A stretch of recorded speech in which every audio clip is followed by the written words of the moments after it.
You'll often create measures that generate answers to specific data questions.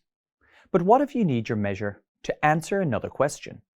You can use the calculate function to refocus your measure.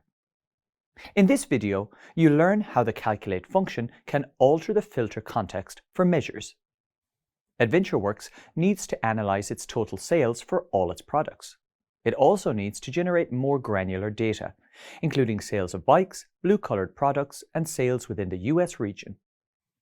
It can calculate the total sales for all products using a standard measure, but insights into the other data will require more specific filters.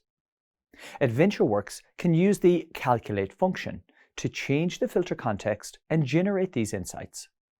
Let's learn more about how quick measures work in Power BI, so you can help AdventureWorks. Changing the context of a filter means changing the data that the filter must analyze. For example, AdventureWorks needs to create a calculation or measure that analyzes its total sales for all its products. This is the original filter context. Once this calculation is completed, the company needs to explore its data in more granular detail by identifying how many bicycles it has sold. It can combine the original total sales measure with a new bike sales measure that generates insights into how many bicycles have been sold. So, the filter context changes from all products to all bikes. Before you review some examples, let's review the syntax of the calculate function. The calculate function can be invoked with an expression as its first argument. A set of filters in square brackets then follows the expression. These filters are defined or modified by expressions. To find out more about how this works, let's explore how AdventureWorks make use of the function. AdventureWorks first needs to calculate its total sales. The company can create the total sales measure using the SUMX function. The measure must multiply the sales table quantity and unit price columns. This measure uses row context and iterates over each row of the sales table to compute the total sales of products for AdventureWorks. AdventureWorks can continue to use this measure in all the other calculations it needs to complete.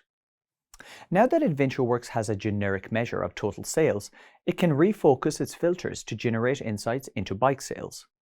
AdventureWorks can create a new measure called bike sales that uses calculate to analyze the sales of products in the bikes category.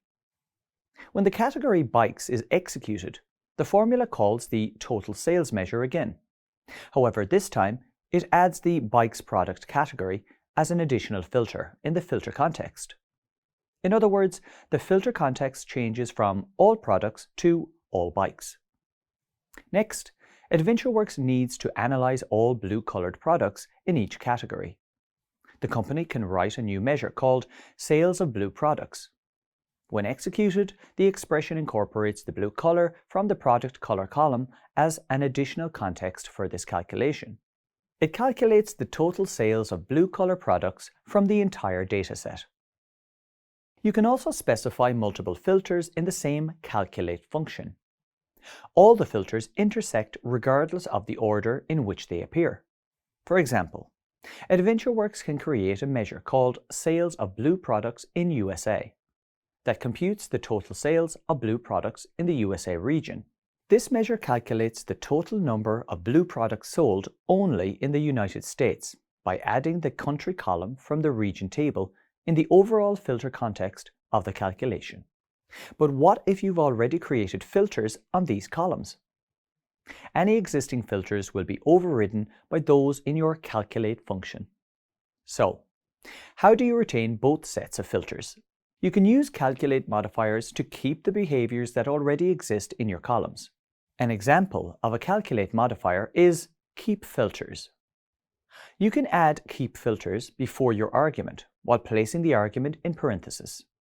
This ensures that existing active filters on your columns are not overridden or merged with new filters. Other examples of calculate modifiers include cross-filter, all, and use relationship.